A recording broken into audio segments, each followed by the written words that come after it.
The most toxic fan bases on the planet. Oh god, I'm gonna anger some people.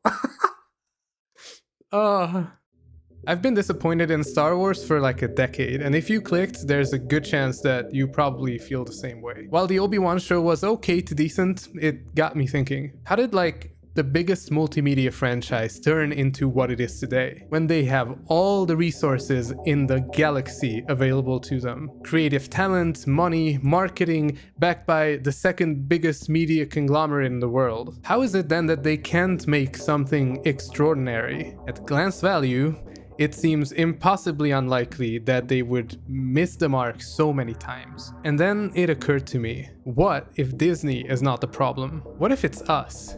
What if we're not only part of the problem, but we carry a lion's share of the responsibility? And what can we do to fix it? Keep watching, here's what I think. For brevity, I will not give you a history lesson on the rise and fall of Star Wars. Nothing remains unsaid about this in the millions of Twitter and Reddit threads. But for our analysis, we need to talk about someone, the father of Star Wars, George Lucas. George Lucas is quite a controversial filmmaker. His methods, business practice, and general approach to the Star Wars movies have made him and his works a hotbed for passionate debates. His capabilities of writing good dialogue, directing, and taking the advice of other talented filmmakers have all been called into question. Now, I would like to start by saying I don't hate George Lucas, but I also don't adore him, and I have no interest in defending him. Actually, I will defend him a bit later, but for now, we won't care about his criticism for the sequel trilogy or of the criticism of the people who attacked George Lucas. We don't care. We'll actually just look at what he did. To the best of our knowledge, Lucas had a 9-movie outline for Star Wars, and after some consideration, chose the story of what we now know as A New Hope with some modifications. At the time, he couldn't know if this film would do well at all at the box office, or if it would be the cultural landmark that it became. There's indication of there being a general confusion in his storytelling. Let's take the somewhat forced plot device of a second Death Star in Return of the Jedi,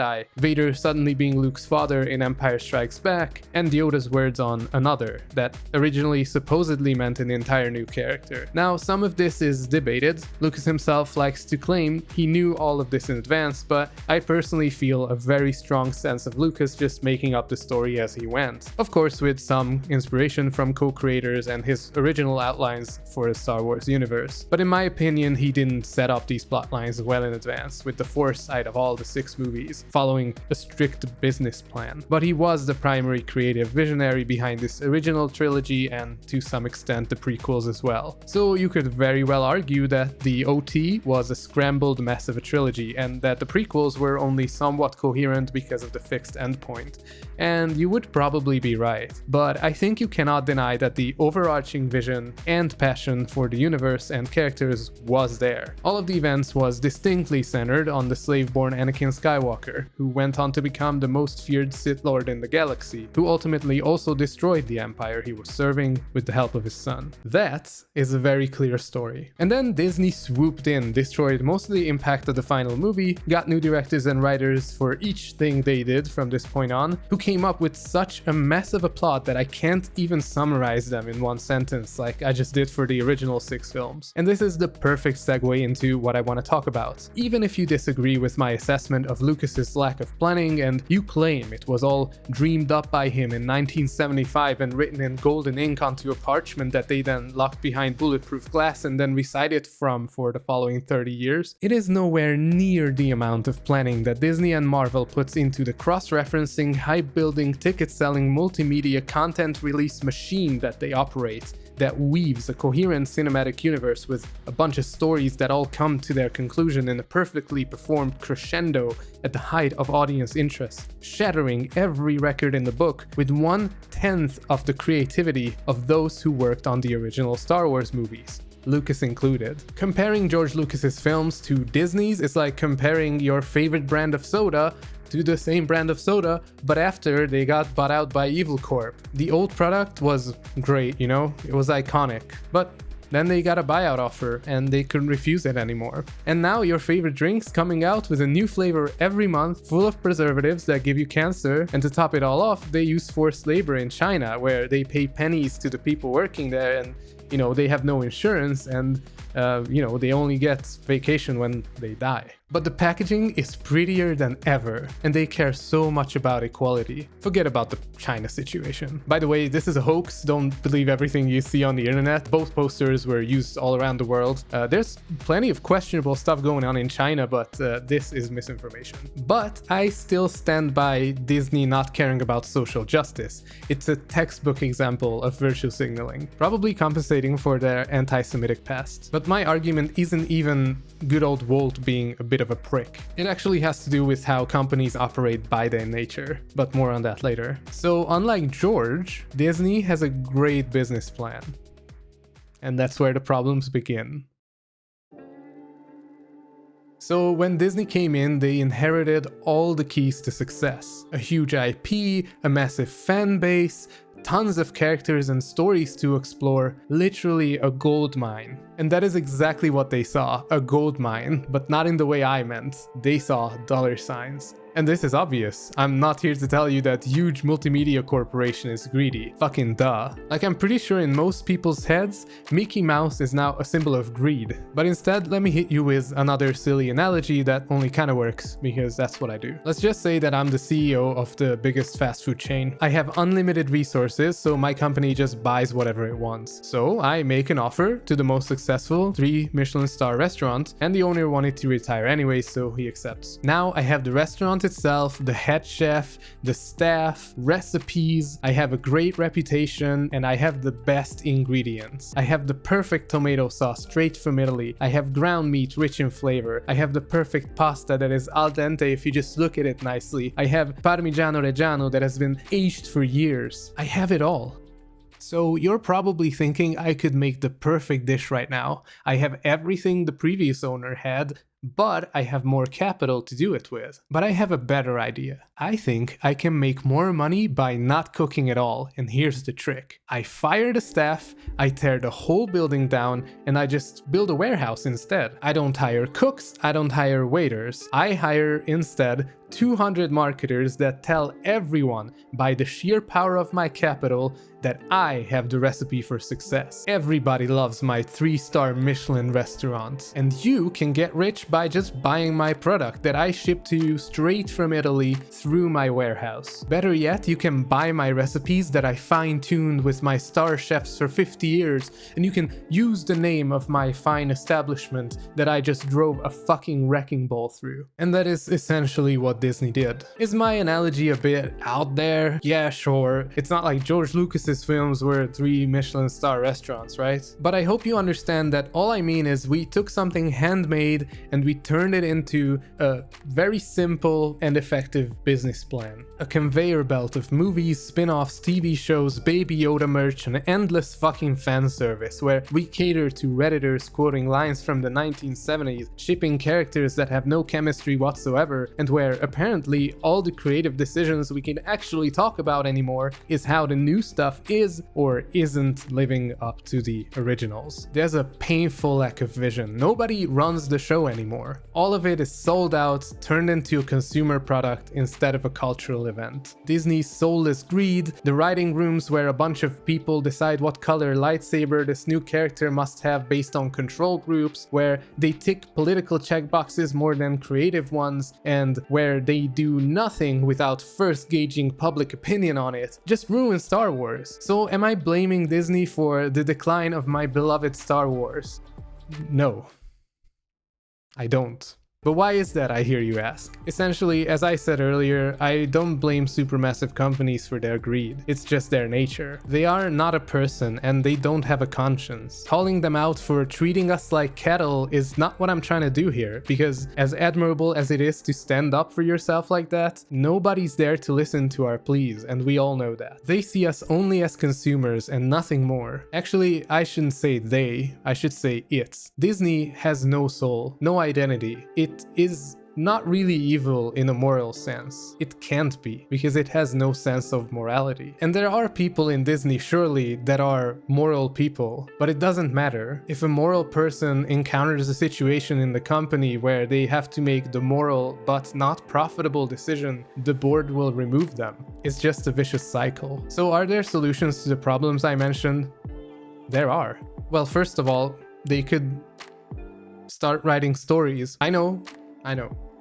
Crazy. They could also stop making it so that every new thing looks like a tribute of something old. They could stop making it so that every new episode of a show has like a callback or a reference or an Easter egg. Or they could, stop making everything so damn conclusive. They could make stuff that leaves some room for the imagination, leave blanks in the story so you can build on it later, maybe even 10 years from now, Expand the world instead of explain the world. Try something radical and new, something you didn't test on control groups first. Maybe make some M-rated stuff for the core fanbase. Or, just ask that old fool, Martin Scorsese, what he's on about with all these theme parks. Maybe he's onto something. Anyways, can we expect them to implement these solutions? If you've been paying attention, you know the answer. Disney don't like cooking, guys. But here's the interesting part. It's not all Disney, guys. We are culpable. Probably not as much as Disney, but we have a soul. We have the ability to change. I should rephrase. We don't, but you do. I think that's a philosophical discussion for another day. So let's line up all the problems that we bring to the table. To start with, I think this very first trivial problem is easy to name, and it's not very insightful, but it still needs to be said. The instant gratification issues of Gen Z,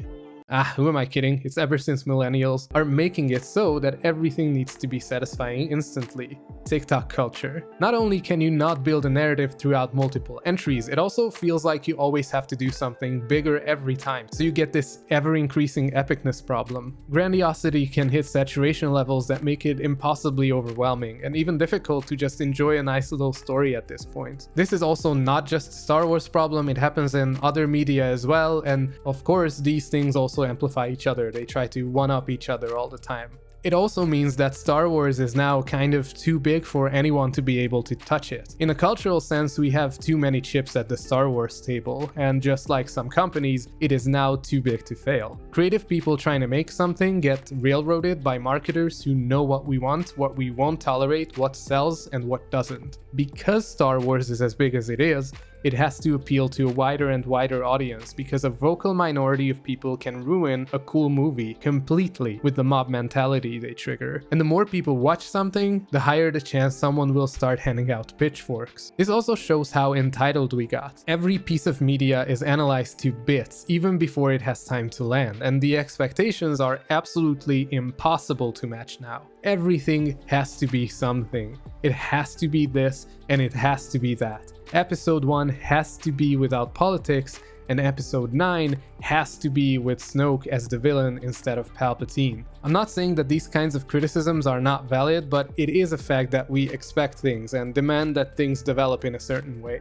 We are not open to anything that isn't the commonly agreed best outcome anymore. As an additional note, we are not entirely at fault here either, because as I mentioned earlier, Disney caters to us to such a high degree that I don't think an entitled fanbase is an unnatural response at all. We also don't let an organic verdict of the public emerge anymore. You cannot go online without being influenced anymore, because the content stream will accommodate your preferences, your little bubble. That's what it's designed to do. On the internet, everybody talks about your favorite thing, at least from your perspective. You know, these YouTubers talking about every scene of every episode of every show, theories established and debunked, fights rated and tier listed, even alternative casting choices being considered. You know, I think Bo Burnham said it best. Can any single person shut the fuck up about any single thing for an hour? You know, is that possible?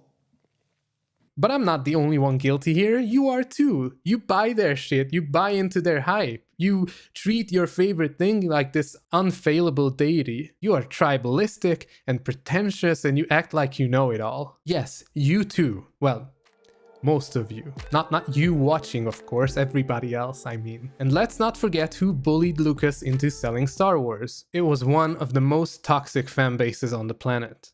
The K-pop fan, the Star Wars fan base. So yeah, not all of these problems have a fix, but I think we can be better than this.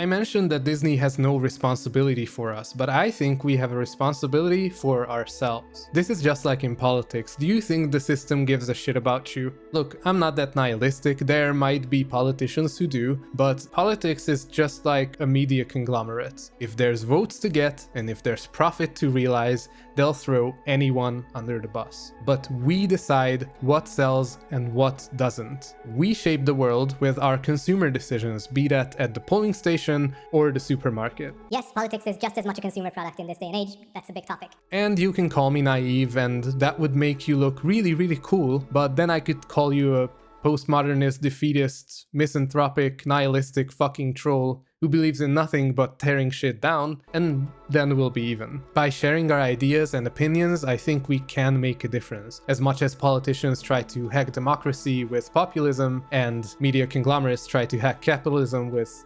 capital. But I can't ask people to change. I can only ask you, the individual, not the collective. And I'm not telling you to be extreme in your tone. I'm not asking you to shit on stuff you hate and glorify things you love. I'm asking the opposite, because I feel like we should stop going for maximum and minimum all the time. We should strive for optimum.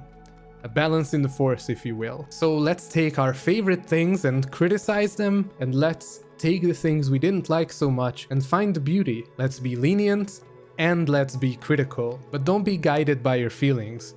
Be guided by reason. That is at least what I'm trying to do in these videos, and if you think about it, it is the Jedi way.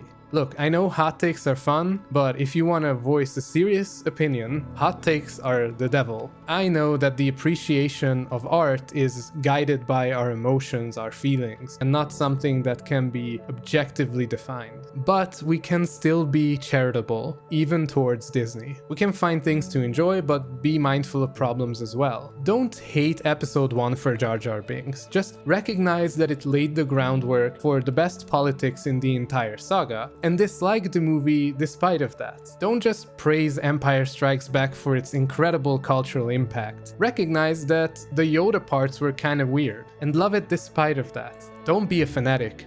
Be conscious. And look, I know it's frustrating that Disney feeds you this crap day in and day out, but I just wanted to give you an actionable plan. And this plan goes beyond Star Wars. If you just start consuming media with this skeptical optimism, maybe we can do away with these fucking pressure cookers of fan bases, and we can start enjoying but also giving proper analysis of our favorite things. Also, complaining about characters because of the color of their skin instead of how they were written for the screen is a big fucking L, and you know how that makes us look like. And now we are a fucking bunch of wankers.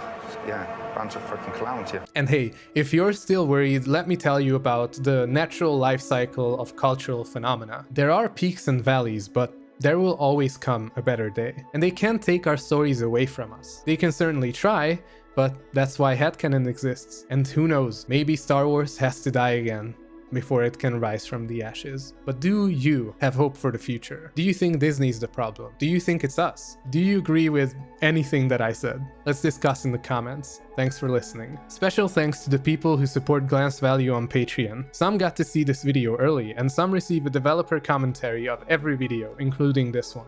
Marv and Gamma deserve my special shout out for being the bestest of patrons.